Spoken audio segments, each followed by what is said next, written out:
لا إله إلا الله لا إله إلا الله لا إله إلا الله ما لنا رب سوى لا إله إلا الله لا إله إلا الله لا إله إلا الله ما لنا رب سوى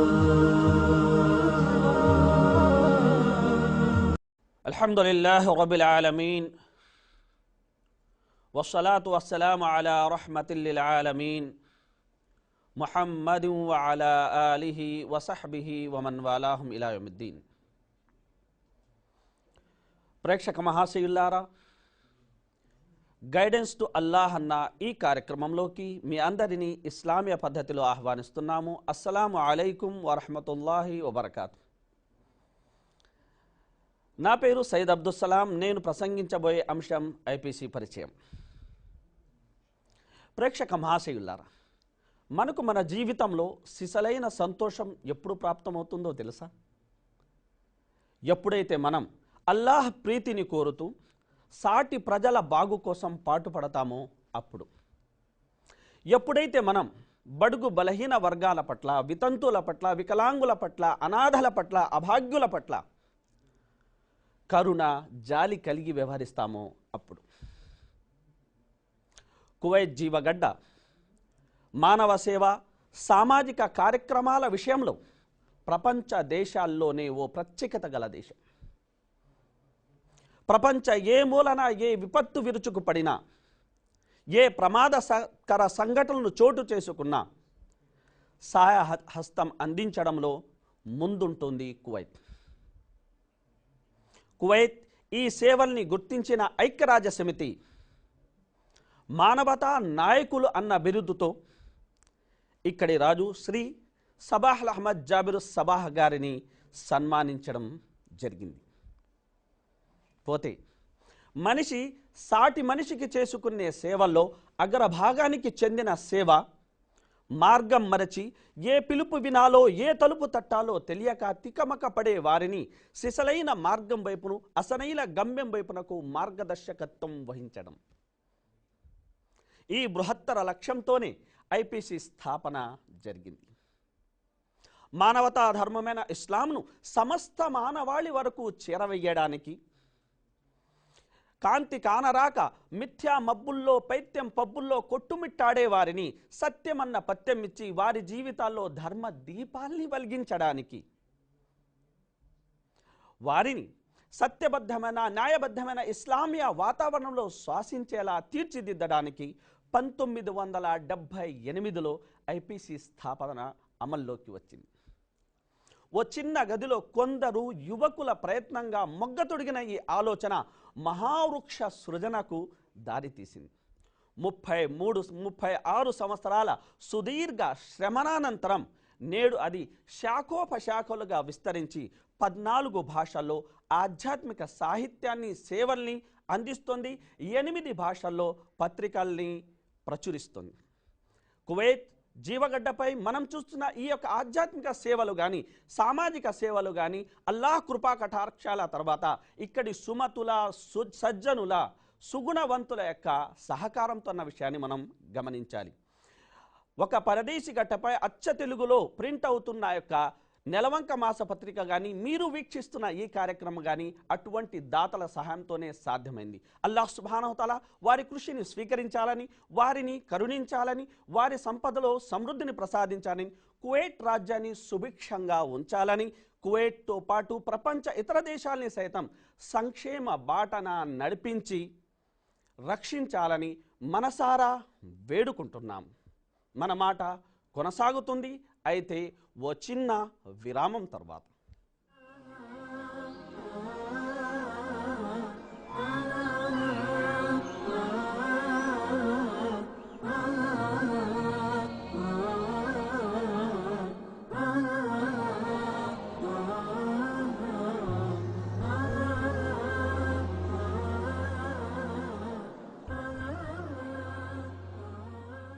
ప్రేక్షక మహాశయుల్లారా, guidance to Allah అన్న ఈ కార్యక్రమంలోకి మరొకమారు మిమ్మల్ని ఆహ్వానిస్తున్నాము. నిరంతర సమరక్షేత్రం ఈ జీవితం. మనిషి కళ్ళు తెరవగానే అది ప్రారంభమవుతుంది, మళ్ళీ కళ్ళు పూర్తిగా మూతబడేంత వరకు అది సాగుతుంది. ఈ మధ్యకాలంలో మనిషి తన చర్మచక్షువులతో పాటు ఆత్మ చక్షువుల్ని సైతం తెరవగలిగిన క్షణం అనేది మహత్తరమైనది. అటువంటి మహత్తర వేళను ఒకరి జీవితంలో తెచ్చేందుకు మనం కారకులవ్వడం నిజంగా మనందరి భాగ్యంతో కూడుకున్న విషయం. మహనీయ ముహమ్మద్ సల్లల్లాహు అలైహి వసల్లం ఖైబర్ సంగ్రామానికి హజరత్ అలీ రజియల్లాహు తాలా అన్హు గారిని సాగనంపుతూ చెప్పిన మాట గమనార్హం. ఆయన అన్నారు, నీ మాధ్యమంగా అల్లాహ్ సుబ్హానహు తఆలా ఒకే ఒక వ్యక్తిని సన్మార్గం చూపినా అది అరబ్బుల దగ్గర అత్యంత విలువైన సామాగ్రి ఎర్ర ఒంటెల్ని పొందడం కన్నా మేలైనది అని. మరో సందర్భంలో ప్రవక్త సల్లల్లాహు అలైహి వసల్లం వారు అన్నారు, అది నీ పాలిట సమస్త సంపదల కంటే మహత్తరమైనది అని మహనీయ ముహమ్మద్ సల్లల్లాహు అలైహి వసల్లం వారు సెలవిచ్చారు. ప్రేక్షక మహాశయులారా, ఇంత క్రితమే మనం తెలుసుకున్నట్టు కొంతమంది యువకుల శ్రమ ఫలితం నేటి ఐపీసీ. అంటే యువకులు ఒక కార్యానికి పూనుకుంటే ఎంత సత్ఫలితాల్ని అది ఇస్తుందో మనం చూస్తున్నాం. ఇక మనలో చాలామందికి మిస్టర్ పర్ఫెక్ట్ అవ్వాలని ఉంటుంది. మరి మనలో మిస్టర్ పర్ఫెక్ట్ ఎవరో తెలుసా? వినండి. అల్ కయ్యిసు మన్ దాన నఫ్సహు వ ఆమిల లిమా బఅదల్ మౌత్. ఎవరైతే తన స్వయాన్ని అంచనా వేయగలిగే స్థాయికి ఎదిగి పరలోకం కోసం ఇహలోకంలోనే సత్కర్మల సామాగ్రిని సమకూర్చుకుంటాడో అతనే మిస్టర్ పర్ఫెక్ట్. మనం ఆ స్థాయికి చేరుకోవాలి అంటే తానేదో తన పనేదో, ఒకరి మంచిలోకి వెళ్ళడు, ఒకరి చెబ్బరలోకి రాడు అన్నట్టుగా ఉంటే కుదరదు. మనం అందరితో కలిసిమెలిసి ఉండాలి, అందరి మేలుని మనం కోరాలి, అందరి శ్రేయాన్ని మనం కాంక్షించాలి. ప్రవక్త సల్లల్లాహు అలైహి వసల్లం వారు అన్నారు, ఏ ముస్లిం అయితే జనులతో కలుస్తూ వారి ద్వారా ఎదురయ్యే యొక్క ఇబ్బందులను సహిస్తాడో అతను జనులతో కలవని, వారి ద్వారా ఎదురయ్యే కష్టాలని ఓర్చుకునే అవకాశం లేని ముస్లిం కన్నా గొప్పవాడు అన్నారు. కువైట్ పౌరుల్లో గల ఈ సుగుణాన్ని మనం పుణికిపుచ్చుకోవాల్సి ఉంది. అనేక దేశస్థులు కురిపించిన ప్రశంస ఏమిటో తెలుసా?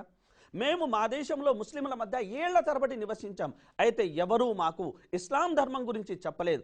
కువైట్ జీవగడ్డపై మేం పాదం మోపి కొన్ని ఘడియలు గడవక ముందే ఎవరో ఒకరు ఏదో ఒక రూపంలో ఇస్లాం ధర్మాన్ని మా వరకు చేరవేసే ప్రయత్నం చేస్తున్నారు. ఇంతలా ఇస్లాం ధర్మాన్ని ప్రజల వరకు చేరవేసేవారు మా ప్రాంతాల్లో ఉన్నట్లయితే మా తాత ముత్తాతలు అవిశ్వాస మార్గన మరణించే వారు కారు అన్నది వారు చెప్పిన మాట. ప్రేక్షక మహాశయులారా, మనలో ప్రతి ఒక్కరూ సౌభాగ్యవంతమైన జీవితాన్ని కోరుకుంటారు.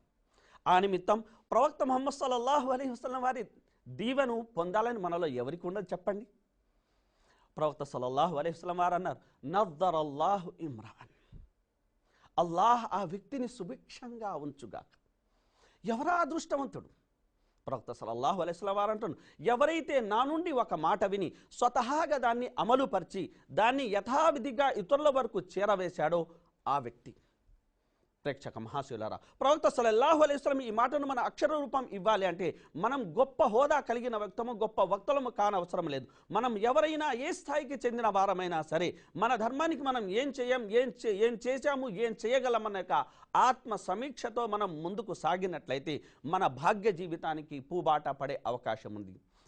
ఈ బృహత్తర కార్య నిమిత్తం ఐపీసీ తలుపులు సదా మీ కొరకు తెరవబడి ఉంటాయని తెలియజేయడానికి సంతోషిస్తున్నాము.